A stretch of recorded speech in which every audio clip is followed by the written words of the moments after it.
Hi, this is Amy Chen reporting for Excalibur News. We are currently standing outside Curtis Lecture Hall where CUPE 3903 contract faculty and TAs and GAs are currently voting upon if there is going to be a strike or not after. The deal itself was not a tentative agreement. It was recommended by our bargaining team to our executive committee to bring to this meeting.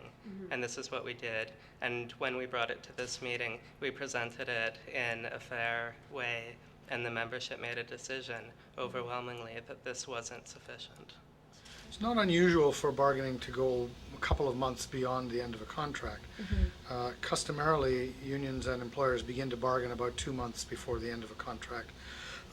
Excuse me, there's usually a notice to bargain is given about that time, and 2 months is sometimes enough to settle a contract if it's simple, but this is a fairly complicated contract, and there were a significant number of proposals, and so it's not unusual for it to go beyond 2 months, or 2 months beyond the end of the contract.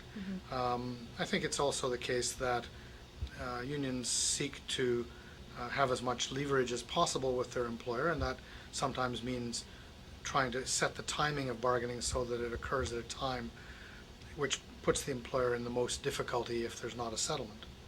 I'm not saying that the union did anything inappropriate in that regard. They simply have to bargain in a way that is best for their purposes, and we do the same. So, excuse me, sometimes it takes a while to get through all the proposals and get to a point in which both parties can see a way to finding an agreement. We have a day to bargain tomorrow. Our bargaining team will be meeting to present the recommendations of the membership, to represent the will of the membership at the table, and we have a strike deadline for Thursday, where we're very clear that there's a possibility that there may very well be a strike, but that's really in the employer's hands. They can either take what's been presented, the spirit of what's come up tonight, seriously and avoid a strike, or they can continue playing games as they have been, and end up in a very costly situation for them. They're very, very concerned about about labor actions on this campus. It didn't bode well for them in 2000, and I'm sure that's on their mind. Well, first of all, the membership meeting is to discuss the offer, to review it, and ultimately to decide whether to send it to their membership for a vote. Both the executive, as I understand it, and the bargaining team of CUPE are recommending that it be sent to the membership for a vote. If it goes to the membership and the membership accepts it, then that's the new contract. If the membership rejects it in a vote, or if it is not sent to a vote, then we haven't settled the contract. And CUPE has said that they've set a strike deadline originally, of November 3rd at midnight, on Wednesday midnight, November 3rd being Thursday.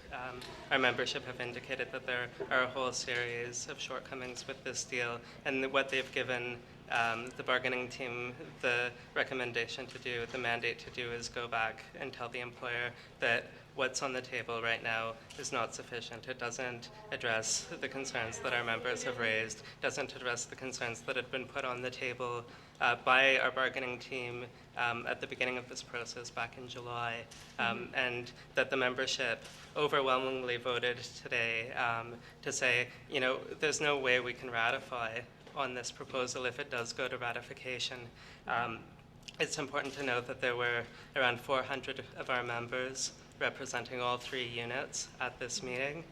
The turnout of the vote to reject the proposed offer was enormous. It was about 70%. And so I think it's a very clear message to the employer that even if they try to push ahead with this deal, they're not going to get anywhere with our members. They're not satisfied. But if there were a strike, the intention of the university would be to proceed as we had proposed in that statement. That is, we would make such efforts as are necessary for the president to suspend classes. We would not allow picketing to take place on the university property, and all of the other elements that were outlined in what would happen if there were a strike. Not very hopeful that that's not going to happen.